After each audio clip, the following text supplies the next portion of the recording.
But when mangoes are in season, dragon fruit, cashew, anything we can find or people donate, once it's fresh, we're able to give them a more varied diet, right? Which is more reflective of what they would have in the wild. They probably wouldn't be eating banana and so on, but they would be eating from different wild fruiting trees. They don't eat one single thing every time.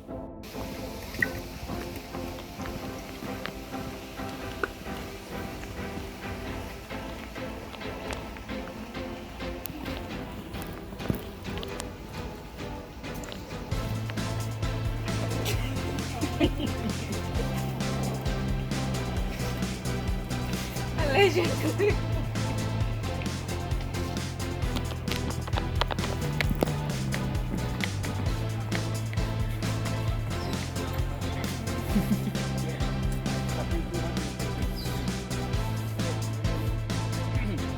His mother and father were rescued, and he, as you can see from the video, the photo on the sign, when they're just born, they're spotted and striped, so that's camouflage, and after about 5 or 6 months of age, they lose that coloration and get that solid color, darker color you're seeing, because they're more capable of defending themselves as they get bigger, right? So apart from being our national animal, they are completely protected by law. There's no hunting season for tapir.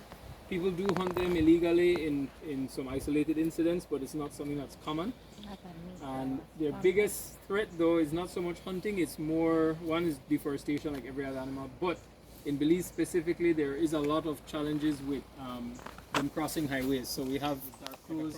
So your vigilance as a motorist is critical not just for the preservation of the national animal, but all life that uses that area, right?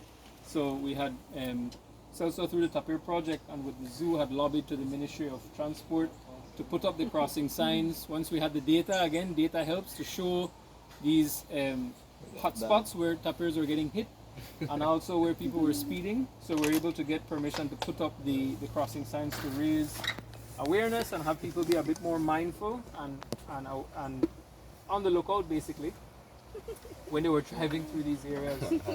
Hey buddy. And beyond that, so what's also, that's not the basis of his PhD. What he also was doing was setting up expanded camera grid in the area to monitor the movement patterns of tapirs with relation to water availability, food, human landscape.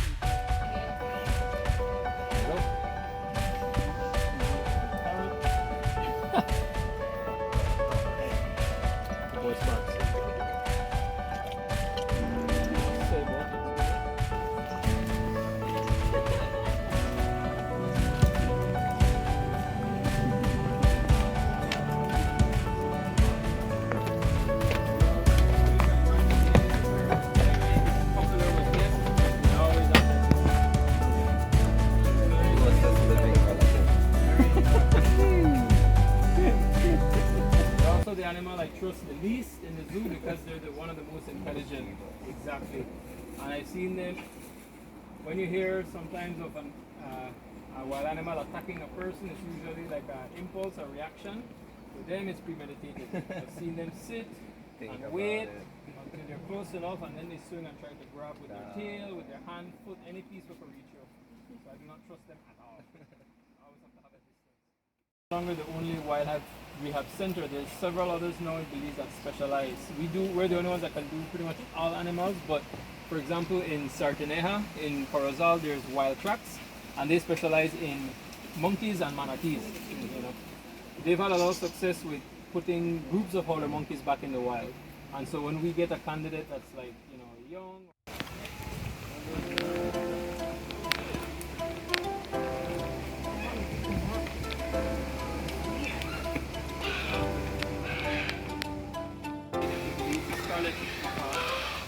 we have about 8 other species of the green, like the smaller parrots, but only one macaw in this part of the Yes, so the scarlet macaw, we knew that there weren't enough in Belize to have 2 distinct populations. And so there's been several expeditions to prove over the mountain divide that they go back and forth, right? So right now, according to Facebook, right now a lot of them did at Red Bank, but as you go later into the year, they will go back to Chicago to breed. So they cross to go and feed in Red Bank and come. I'll leave George. Come on, George. Over here. Come on. You stay there. There we go. Who wants to feed George? I could get one to Ranger. Sure. Yeah, Ranger always gets forgotten. Can't forget Ranger. I don't want to feed George. Yay! It's true. The other one. Sure. You know what? So macaws have a very long lifespan as well. They can live well over 50 years. Sorry. Anyone else? I don't want him more. Anyone remembers what you call when you have small populations on the Here. river? What's the term? A small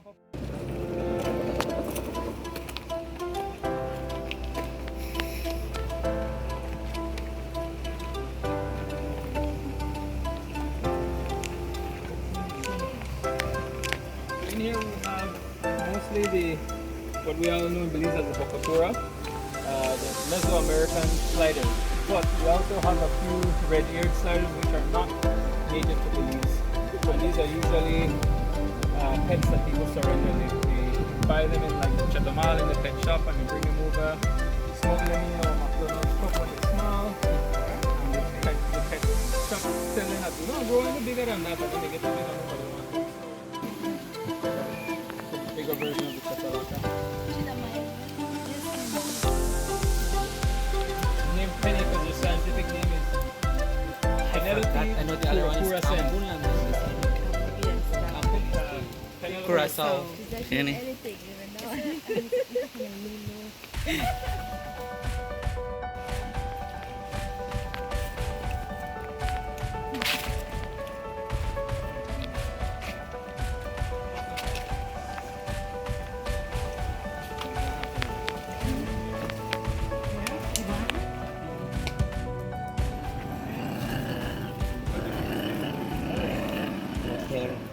Yeah. So just mind your hands as well. They're very quick. You notice the tails tend to be shorter than the body. Yes. So these are ocelots, right? Yep. So they're a little bit. They are a bit bigger than the margay, and as you mentioned, the tails are proportionally they have shorter tails than margays. Their tail are almost as long as their whole body. This is a cute.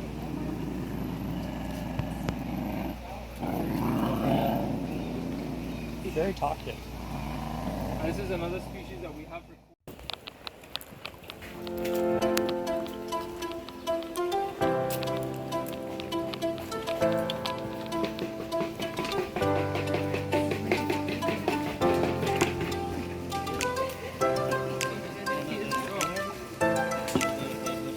So in Belize, we have two species of peccary, right? Everybody knows the wari, larger, hairier, smellier one.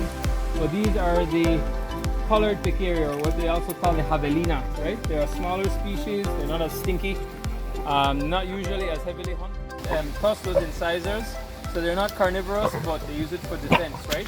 Jaguars, pumas, people, they will defend themselves. If you were to hop in there, you probably wouldn't come back out.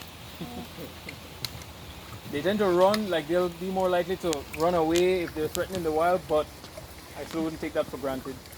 They can't stand their ground if they want to. Whereas the wari, you probably all know they're infamous for chasing people up trees and boulders, so the wari are way more aggressive and dominant than these guys. Yeah, that's why we eat them. Yeah, they're easier to hunt if they're coming right at you. Yeah. What is their social organization like? Is there like a dominant male? Huge, my God. So we have a 6.5 foot wingspan. They're about 3 feet in height, 5-inch talons, making them the largest eagle in the Americas and one of the largest in the world. Nothing chicken juice everywhere. Okay. So if you look at the little storyboard over there, you'll notice that the queen was meant to be number 16. She was actually released as part of the same program I told you about. But somewhere along the line, when they were doing her rearing, her upbringing in Panama, there seems to have been a botched attempt because she definitely identified with people, and so she kept flying back to La Milpa, to this research station in Rio Bravo where we were releasing them. And so there's a funny photo of one of the biologists trying to chase her away with a folding chair. 3 times. They release her, she come back, release her. So they just decided to bring her here for the same reasons I told you, like Chicky and the others. You don't want a top predator that associates people with food or identifies with them in any way, because one day it might fly into into an area that is not harpy eagle friendly and might get shot. So after 3 unsuccessful tries, she was pulled from the program and is one of the faces of the harpy eagle education work that we still do. Panama, similarly, he had a complication when he was hatching, so he was kind of different from the queen. He was never meant to be released, so he was intentionally hand raised, unlike her. Good girl. I don't think so, because they tend to cover a lot more distance. Again, the records we have of the ones we released, we know that they did go to, like, one of them went to Calakmul and came back, and one of them went as far as Tikal and then kept going into the Guatemalan portion of the Selva Maya. So we believe they do range quite broadly. Just like the ones in the south that we know are still there, they haven't been tagged, so we don't know how often they jump the border. But the blading is also quite, don't go beyond the confines of the blading. Whereas the Rio Bravo was more, the elevation wasn't as high, so there's probably, obviously they can see further. Because another thing with harpies is they don't soar, they tend to stick to the canopy, so they will travel, even if it takes them a year, they'll travel hundreds of miles, but just strictly in the canopy. They don't go above the emergent layer like other eagles, like bald eagle or golden eagles. Don't you that? There you go.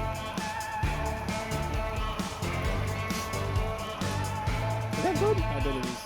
The perches are the wrong substrate, and they tend to sit on it a long time. They start to get like these calluses and little sores on their feet.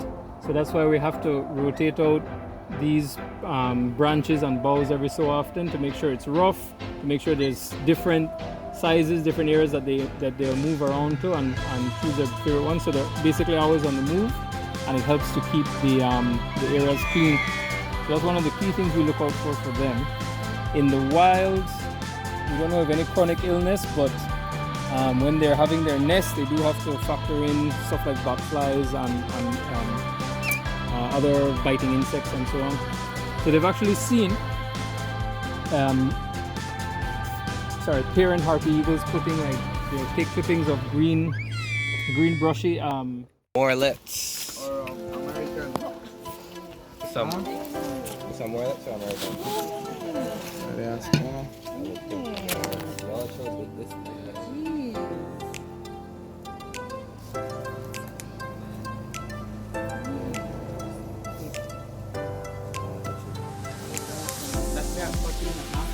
Yeah, but I mean, like, I would have still.